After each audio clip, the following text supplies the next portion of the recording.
আসসালামু আলাইকুম। আপনাদের জন্য নিয়ে আসলাম লাউয়ের ছিলা আলু দিয়ে ভাজি। লাউয়ের ছোলা ফেলে দিবেন না, না ফেলে এভাবে ভাজি করে খেয়ে দেখবেন, অনেকটা টেস্টের হয়, ভালো লাগে। আমি প্রথমে লাউটা কেটে ছোলাগুলো একসাথে নিয়ে নিয়েছি। ছোলাগুলো একসাথে নিয়ে পলি করে নিব। চিকন চিকন পলি করে নিয়ে সাথে আলু দিয়ে ভাজি করার জন্য বসিয়ে দিলাম। ধুয়ে কড়াইতে তেল দিয়ে পলি করা লাল ছোলা ও আলু পলি করাগুলো পেঁয়াজ কুচি দিয়ে দিলাম। এখন দিয়ে দিলাম হলুদের গুঁড়া, পরিমাণ মতো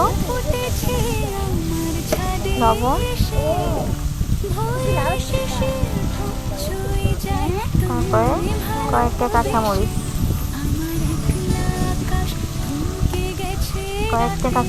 দিয়ে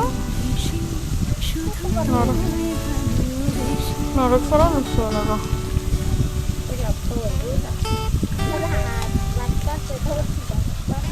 কাঁচামরিচগুলো দিয়ে দিলাম।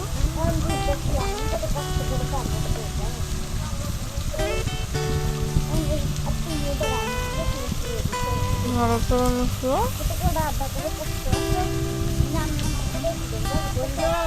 ঢাকনা দিয়ে দিব। আলু এবং লাউ ছোলাগুলো পলি করা এগুলো সিদ্ধ হয়ে যাবে।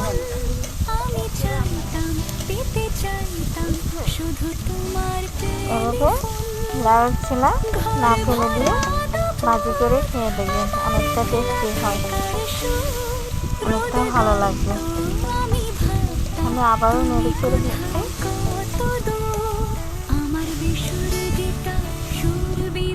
পানির লুকটা দেখুন আমার ভাজিটা কেমন হয়েছে, খেতে অনেকটা টেস্টি হয়। এভাবে বাসা বানাবেন।